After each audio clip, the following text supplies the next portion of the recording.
Bueno, bienvenidos entonces. Hoy estamos acá con alguien que no necesita presentación, pero la vamos a hacer igual por si hay algún despistado. Estamos con Demián Rugna, que es uno de los grandes referentes actuales del cine de terror argentino. Él comenzó su carrera dirigiendo cortos y en 2006 estrenó su primer largometraje, The Last Gateway, y luego vinieron títulos como Malditos Sean, No sabes con quién estás hablando, y el gran salto que dio con Aterrados, que probablemente sea también de donde todos comenzaron a conocerlo mucho más de forma masiva.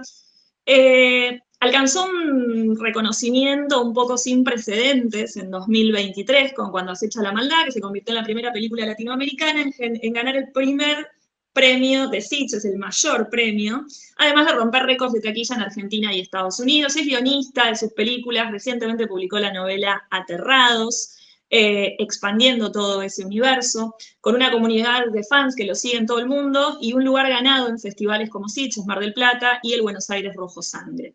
En un momento crítico para el cine independiente argentino, como todos sabemos que está sucediendo, su voz resulta clave, al menos para nosotras, para pensar cómo crear, sostener y proyectar el terror local hacia el futuro. Así que bienvenido, Demián, y muchísimas gracias por estar acá. Bueno, gracias por la presentación. Debe usar como currículum. Muy bien. Bárbaro. Bueno, para empezar, queremos hacerte una pregunta que ya le pedimos a otros directores y directoras que se dedican también al cine de terror en Argentina y que puede parecer una pregunta como muy chiquita, muy sencilla, pero probablemente sentimos que la respuesta revela mucho de lo que implica hacer cine con pocos recursos en este contexto, ¿no? En un contexto donde el panorama se ve un poco desalentador, quizás. Para vos, ¿qué significa hacer cine de terror en Argentina, Demián? Bueno, siempre fue como un ir en contra del sistema y en contra de la corriente. Siempre significó un poco eso, una osadía, un ponerme a enfrentar todas las dificultades que puede uno tener al hacer cine.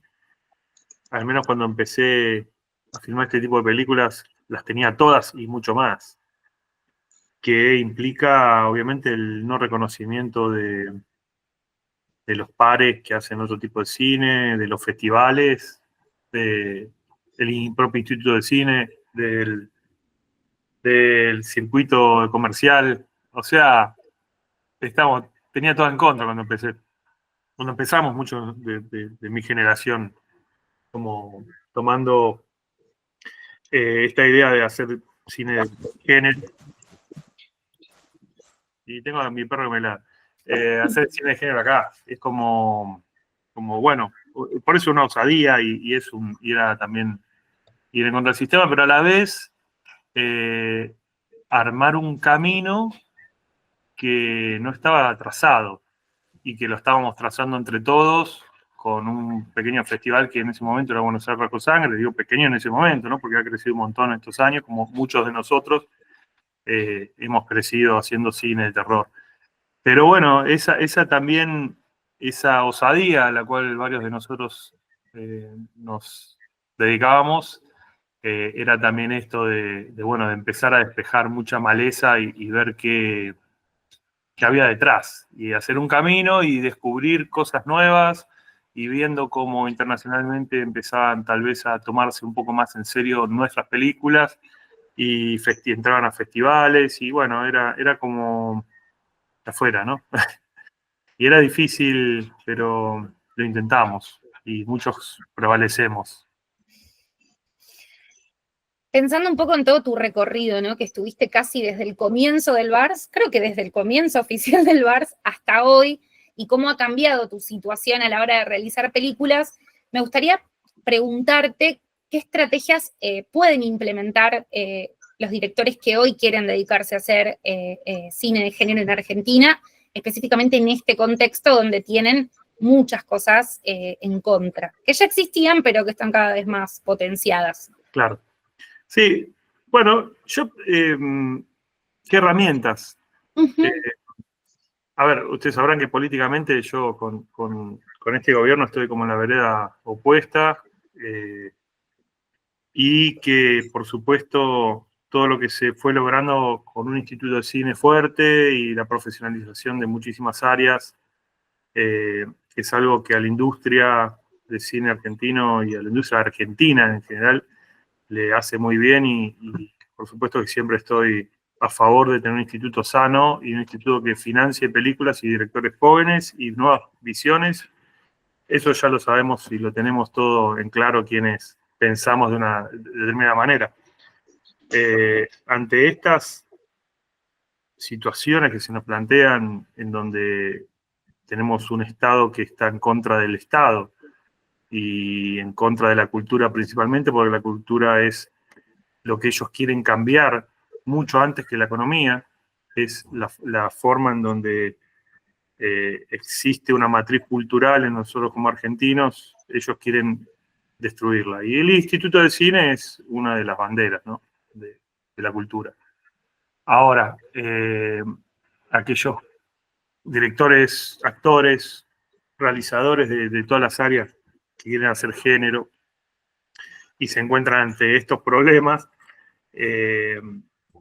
cuando yo lo que les puedo decir un poco para obviamente motivarlos a pesar de todo este trago amargo que estamos viviendo, que no sabemos cuánto va a durar, si va a durar 6 meses más o 20 años más, no sabemos, pero me acuerdo de que yo cuando empecé con todos estos problemas, habiendo un instituto de cine, habiendo una industria de cine que se movía, o que empezaba a moverse. Entonces, yo no tenía productores que se interesen en hacer género, no tenía instituto, no tenía, como decía, festivales, no había nadie.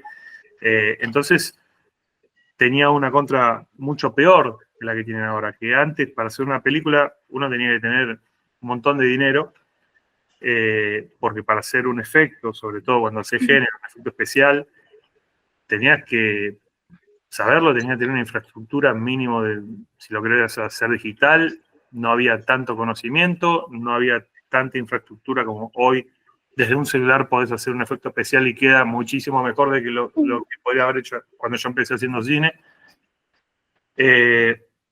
Obviamente que la era digital y que las cámaras han avanzado tanto que prácticamente las tenés gratis en tu mano, y yo antes, para tener una cámara VHS en mi mano o una mini DV que empezaban a aflorar, era muy costoso y no las tenía, por ejemplo. Entonces me costaba filmar, quería filmar, me costaba, no podía. Fíjate las trabas que uno tenía como cineasta al principio, pero aún así, si tenés que hacer la película o el corto que vos querés hacer en el área que vos quieras, lo vas a terminar haciendo, y si no lo haces, porque la verdad es que no mereces hacerlo. Suena un poco meritócrata, pero eso está alejado de la idea, ¿no?, obviamente, de promover la cultura nacional. Obviamente que si yo cuando hubiese empezado hubiese tenido las herramientas institucionales que fueron apareciendo con el correr de 2 años, mi carrera hubiese sido mucho más fácil, no hubiese estado a punto de abandonar la profesión también, porque hubiese tenido mucha más llegada a otros lugares, más rápido. A mí me costó, hasta llegar a terror, me costó 16 años de carrera y 3 películas en el medio. Tal vez, obviamente, que con un instituto funcionando bien y con la cultura promoviéndose en todos los lados, te da muchas más posibilidades de no bajar los brazos, te da muchas posibilidades de mostrarte antes. Yo, si no hubiese podido mostrar antes, hubiese tenido tal vez 3 o 4 películas más. Pero aún así, somos hijos del contexto en el que nos toca vivir, y o nos hacemos cargo, y es parte de hacerte cargo es ver qué herramientas tenés. Y yo tengo que decir, la perspectiva, obviamente que hoy en día los cineastas jóvenes tienen muchas más herramientas de las que tuve yo al comenzar, más allá de que esté el instituto o no. Pero obviamente que tenemos que pelear porque esa herramienta fundamental, que es la promoción cultural en nuestra propia sociedad, funcione, porque vino funcionando y había que perfeccionarla, hacerla mejor y no destruirla, obviamente. Exacto. Bien, cambiando un poquitito de tema, pero algo que nosotras en todas estas entrevistas que estamos realizando atraviesa un montón nuestras charlas, tiene que ver con, por ejemplo, el Festival Buenos Aires Rojo Sangre, los festivales en sí, Vos a lo largo de tu carrera, como decía Karen en un principio, viste crecer todos esos festivales, en Sí. especial el Rojo Sangre, lo viviste muy desde adentro, siempre fuiste parte. Para vos, ¿qué importancia tienen esos espacios para sostener el género, ¿no? Y dar visibilidad? ¿Esos espacios siguen siendo como un bastión ahí de lucha? Sí, más vale que sí, siempre lo fue. Yo crecí junto a la par de lo que fue creciendo el festival. Siempre es un festival que milité desde que empecé a... Era el único prácticamente que me daba bola, que pasaba mis cortos, que pedía mis películas. Y obviamente que la gente que va al festival provoca una fiesta cada vez que esto acontece y te da muchísimas ganas de filmar algo para que el próximo año esté ahí. Y esa necesidad de estar siempre presente en el festival es un motor muy interesante que a cualquier cineasta le viene muy bien para no dejarse estar y seguir apostando a lo que quiere. A mí me funcionó muchísimo el festival para motivarme año tras año, y los años que no tenía una película o un corto me da mucha bronca y me autoexigía. Y para los realizadores jóvenes, por supuesto, que les da la posibilidad también tal vez de hacer un género, como te decía antes, que en otros festivales no lo suelen mostrar, y acercar a un equipo técnico, a familiares, amigos, a un estreno en una sala de cine, en pantalla grande, que tal vez no lo tengan nunca o no lo hayan tenido hasta ese momento. El bar tiene eso, que funciona como una familia también, entre quienes lo organizan, quienes colaboran, y el público ya forma un gueto muy reconocible que hace que sea un poco más que un festival de cine. Es un punto de encuentro y hasta te diría de militancia artística.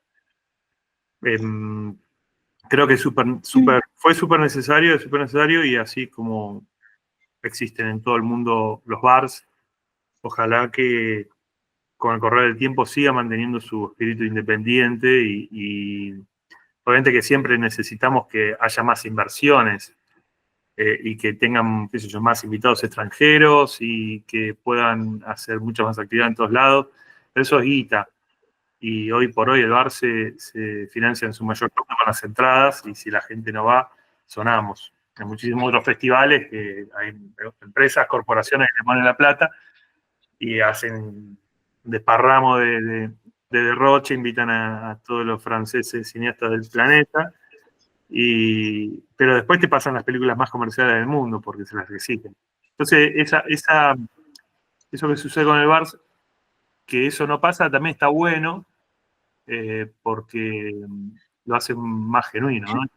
Para que conserve ese perfil, y ojalá que crezca con el público cada vez más. Lo viene haciendo. Por suerte, del año pasado a este año, me han contado los chicos del bar que creo que más que duplicaron la cantidad de entradas, y bueno, cada uno damos un granito de arena para que eso suceda desde las diferentes áreas.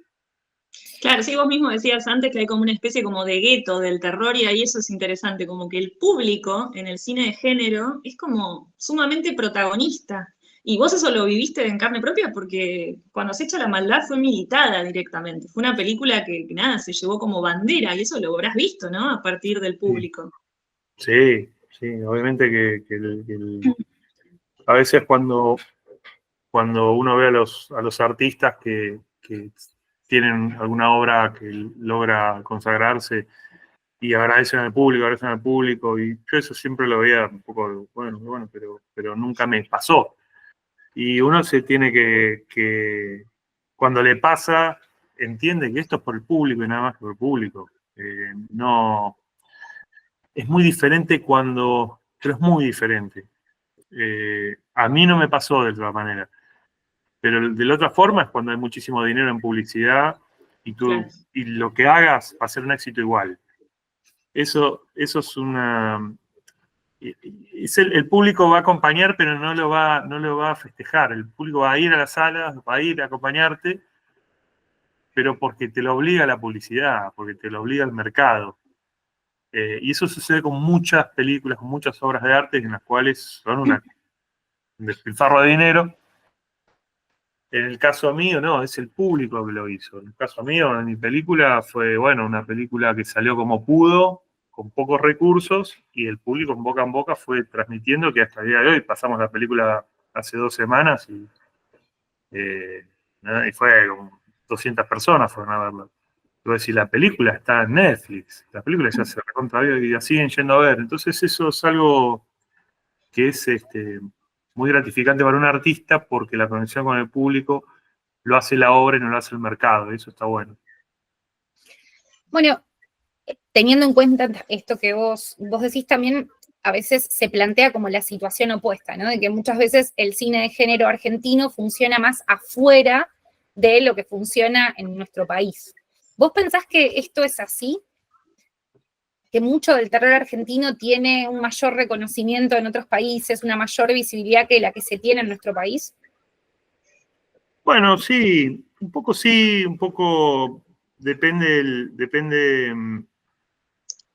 del tipo de película también. Lo que yo te puedo decir que el cine argentino, como cine argentino en el mundo, está muy bien valorado y está mucho más valorado el cine argentino en el mundo que en nuestro propio país. Uh-huh. Obviamente que no es gratis. Fuimos el primer país en Sudamérica, no sé si Latinoamérica, tendría que haber México, pero si no fue el primero, fue el segundo. Que tuvimos un instituto de cine que promovía el cine. Y nuestro país siempre se caracterizó por tener buenas películas en el mundo. Y obviamente que se valora mucho más afuera, en general. Ahora, no es masivo afuera el cine argentino, no es que le vas a preguntar a cualquier taxista si vio la película, no, porque no estamos hablando de la masividad que tiene Hollywood, que ellos son los dueños de las armas. Por supuesto que cuando brilla fuera una película o un algo que haga un artista argentino, acá rebota doblemente. Y porque tenemos esa idiosincrasia de los argentinos de valorar cuando la mirada afuera es la que lo aprueba. Y eso está es muy evidente y lo fue siempre, no ahora, sino siempre. Y en relación, supongo que, creo que lo has contado también, ¿no? Que ofertas para trabajar afuera, formas de meterte como en el cine de manera internacional, pero entiendo que vos tenés como esta forma de producir que viene muy dado por la Argentina, por haber pasado todos los avatares por los que habrás tenido que pasar. ¿Y qué ventajas o qué riesgos, se nos ocurre preguntarte, ves en vincularte con esta industria global, por lo menos en relación a cómo te manejás acá en Argentina? ¿En qué beneficia? ¿Qué ventajas encontrás ahí, si es que las hay?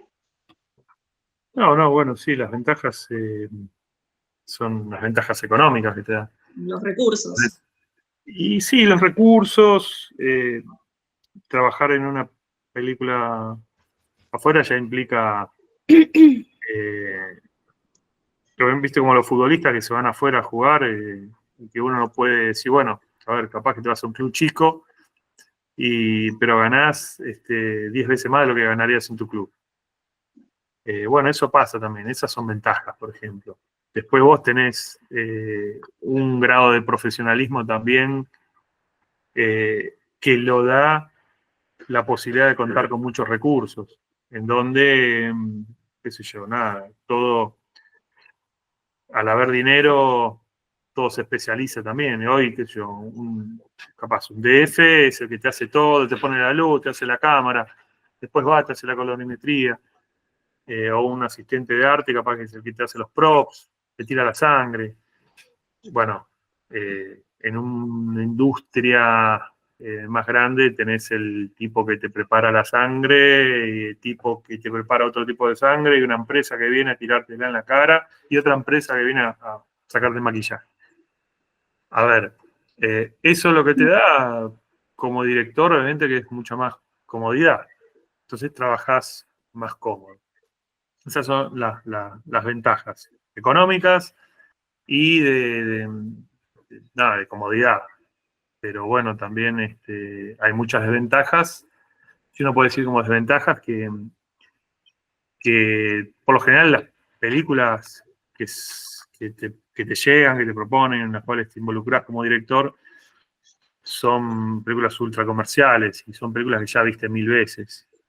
Y uno ahí como director dice, bueno, pará, yo hago esta película, y yo hice Aterrados, sé cuándo se echa la maldad, y ahora voy a hacer esto que te daría por el dinero. La desventaja es, la maneja cada uno, de saber qué es lo que quiere hacer y si es feliz haciendo eso. Claro. Si es feliz haciendo eso, perfecto, está buenísimo. Yo en lo personal y en lo profesional me cuesta mucho, no dirijo guiones de otros porque no me encuentro en los guiones de otros, aún no he encontrado un guión que me represente, que diga, che, esto lo tengo que filmar, lo tengo que filmar. Y obviamente que tengo mis propios guiones y intento empujarlos en este momento en una industria que no es la Argentina, e intento que mis guiones prevalezcan, pero obviamente es el camino más difícil. Como yo te decía antes, cuando empecé a filmar, hacía terror, me costaba, nadie me daba bola, era un camino re difícil. Bueno, hoy estoy en el camino más difícil, que es ir a los popes de la industria del cine con mis guiones. Si yo hubiese aceptado todos los guiones que me propusieron, me proponen dos guiones por semana, desde franquicias hasta cosas nuevas, pero uno los lee y dice, no, esto es una porquería. Al menos lo que yo digo, me cuesta mucho conectarme con guiones de otras personas y sobre todo con guiones de Hollywood que no me encuentro ahí. Dice, bueno, yo ya tendría que estar filmando la película, sí, más vale. Tengo 9 proyectos en este momento, esperando que se active alguno. No es que no estoy, pero bueno, estoy eligiendo hacer lo que crea yo que es el camino, el siguiente paso correcto para mi carrera, o más que eso, que cuando yo esté filmando me esté despertando a las 5 de la mañana feliz al set de rodaje o haciendo la postproducción confiando en de que la película es la película que yo quería hacer. Claro. Entiendo que hay algo de la puesta en juego de la libertad creativa, ¿no? De, bueno, a ver cuánto podemos negociar, cuánto puedo ceder de esto que yo quiero hacer. Pero también pienso, porque vos siempre mencionás la cantidad de obstáculos que hubo a la hora de poder ubicar un guión en Argentina y poder filmar una película de género en Argentina. ¿Qué es lo que pasa ya en relación a eso? O sea, ¿con qué problemáticas te encontrás vos cuando vas con los guiones de tus películas a la espera de que alguien diga, listo, ponemos plata en este proyecto? Y también tiene mucho que ver con el estilo de uno. Muchos de mis guiones son un poco zafados del eje, capaz. Yo te digo, si yo iba cuando se echa la maldad a los estudios grandes de afuera, no me iban a dar ni 5 bolas, pero ni bolas me iban a dar. Un perro comiendo en primer plano una nena, dicen prohibido eso. Que la madre se coma a su hijo. No. Bueno, todo ese tipo de cosas que a mí me alejan, cuando cuidan un producto así, me alejan porque no es lo que yo siento. Yo creo que también tiene mucho que ver en lo que uno siente cuando es artista. Y lo que es muy difícil también es buscar ese equilibrio del cineasta, en donde estás haciendo un arte que es muy caro, que tiene que ser un producto, porque si no no podés ganar dinero o no podés al menos recuperar lo que invirtieron, que es mucho dinero. Entonces ese balance a veces se estereotipa un montón de cosas para que una película entre en un montón de mercados. Ahora, cuando una película le va re bien, como pasó cuando se echa la maldad, como pasó con Bring Her Back, como pasa con películas que realmente son jugadas, todos quieren hacer esa película. Claro. Pero cuando ya está hecha. Cuando ya está hecha. Vos te así y decís, le dice, no, bueno, tendríamos que bajar el... Yo estoy convencido, por ejemplo, en Bring Her Back, que el nene no sobrevivía. Yo estoy convencido, para mí, en el guión no sobrevivía. Pero son esas concesiones que uno hace para que la película no quede tan abajo.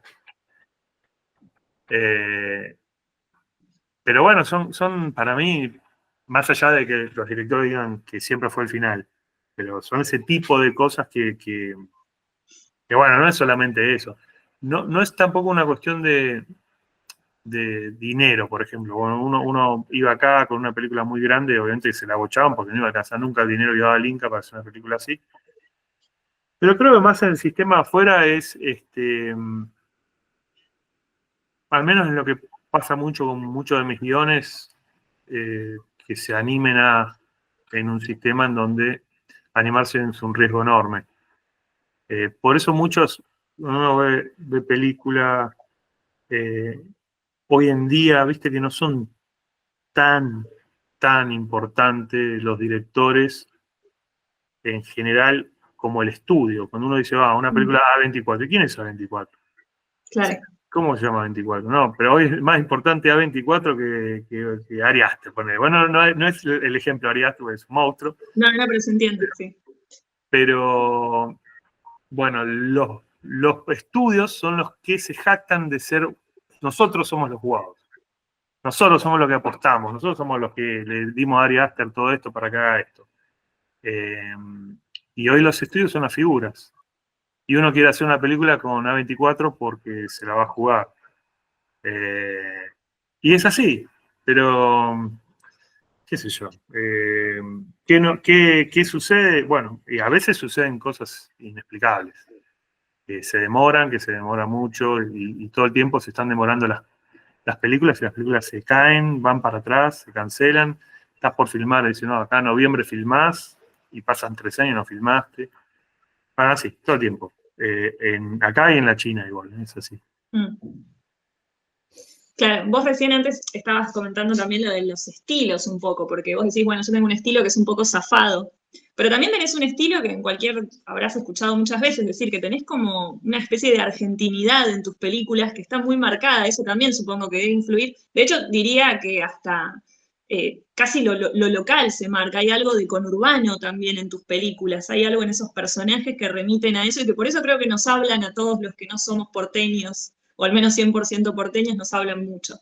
En relación a eso, y un poquito a lo que decíamos recién sobre las películas internacionales y demás, ¿vos creés, pensaste alguna vez si el terror argentino está construyendo una identidad propia o si todavía estamos como muy aferrados a esos referentes de afuera, ¿no? A los foráneos.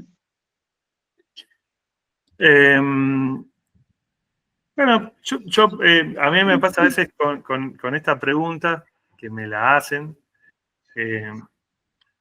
Y me pasa que responder esta pregunta es simplemente una mirada parcial y completamente subjetiva. Sí. Mi respuesta no es la realidad, no es la definición de lo que está pasando, porque es tan complejo poder entenderlo. Mis referentes son cineastas de terror yanquis. Son mis referentes. Sí. Puedo decir, bueno, lo voy a incluir a Guillermo del Toro, que no es yanqui, pero si uno dice, bueno, sus pelis, qué sé yo, termina siendo pelis más americanas que otra cosa.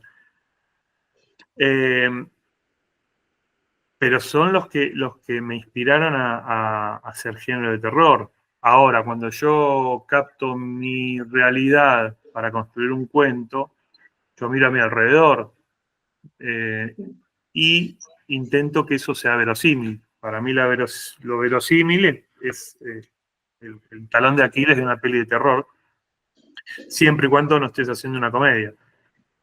Y ese verosímil está en lo que me rodea, en lo que yo conozco.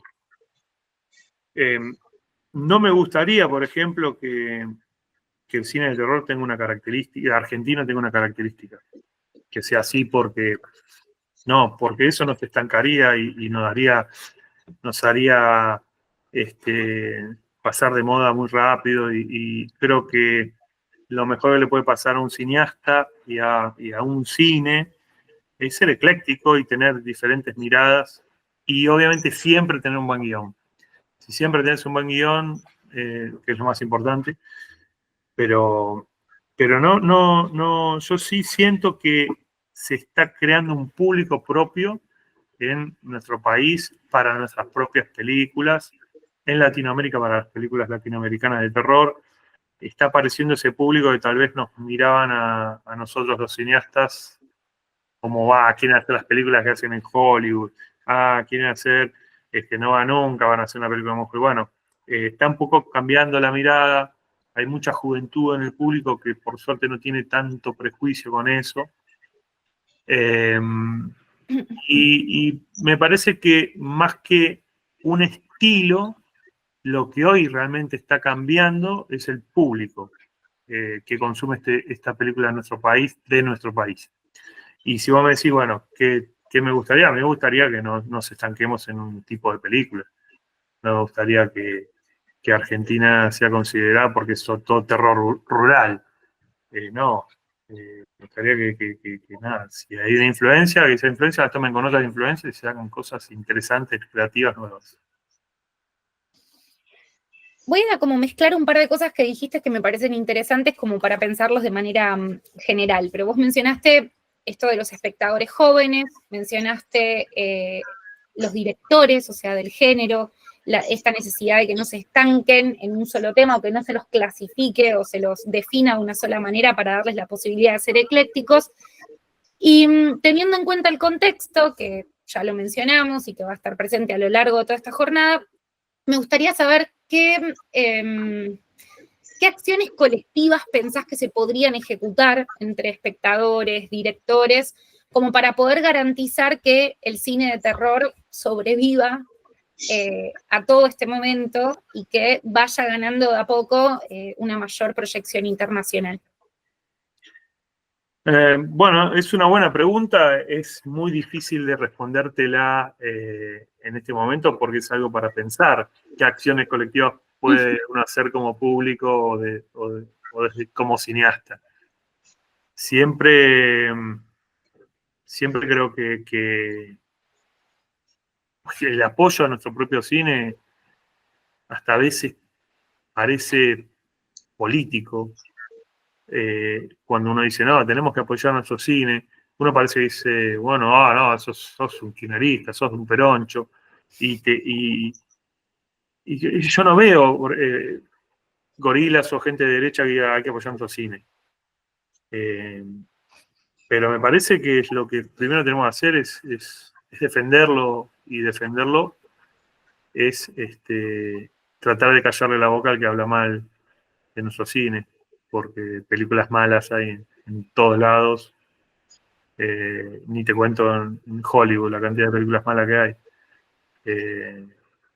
Ahora, para una acción colectiva, más que tratar de defenderlo en todos los ámbitos, como algo de soberanía propia de nuestro país, en la cultura, el cine. Y después ya no sabría responderte ahora en este momento qué podemos hacer. Juntarnos todos en el bar con antorchas y marchar al Congreso, que no estaría mal, una zombie walk al Congreso. Directamente, sí. Y prender fuego, le haremos un favor si prendemos fuego al Congreso, creo que al gobierno. Tenemos que ir a la Casa Rosada. No sé, igual capaz que ven esto y me denuncian, pero una zombie huelga a la Casa Rosada no estaría mal. No sería una mala acción colectiva. No, exactamente. Y un poquito para ir cerrando y para cerrar con algún mensaje alegre también para los que nos están escuchando, ¿qué le recomendarías a alguien que está queriendo producir ahora como para poder persistir en este ámbito tan hostil que lo venimos repitiendo un montón, pero que vos bien dijiste al principio? A mí también me tocó esto en un principio cuando empecé mi carrera y de todas formas pude crecer. ¿Qué le recomendás a alguien que está queriendo producir ahora, que está haciendo sus primeros cortos, que está empezando a ir al Rojo Sangre, a presentar sus cositas? ¿Qué le podemos decir? Bueno, que tenga mucha constancia, mucha paciencia y a la vez no pierda un minuto de su tiempo. Creo que son las tres para mí. Antes yo solamente daba una recomendación que era paciencia, pero sin constancia y la perseverancia y no perder el tiempo, tampoco podés conseguir las cosas. Pero en ese intentar, hacer, uno tiene que tener muchísimo temple y esa paciencia que hace que que empiecen a vivir la carrera del cineasta como es. El cineasta no es solamente el tipo que está filmando, que quiere que le cambien el lente y que va al festival y que dice una perorata de su película porque la película no se entiende, la explica en palabras inentendibles. No es eso el cineasta nada más. El cineasta es intentar, filmar, cómo hacemos esto, que lo otro, paciencia, un año no, otro año no. Hice una película, no quedó en el festival, tal vez dentro de 3 años otra película y quede en ese festival. Queda en ese festival, le fue mal, bueno, tal vez vuelva dentro de 6 años y gane un festival. Y así se pasa la vida del cineasta. Y después cuando pasas 20 años de carrera intentando, probando, haciendo, tal vez te llegue la suerte que tengo yo en este momento de que ustedes me hagan una nota y que les interese todo lo que estoy diciendo.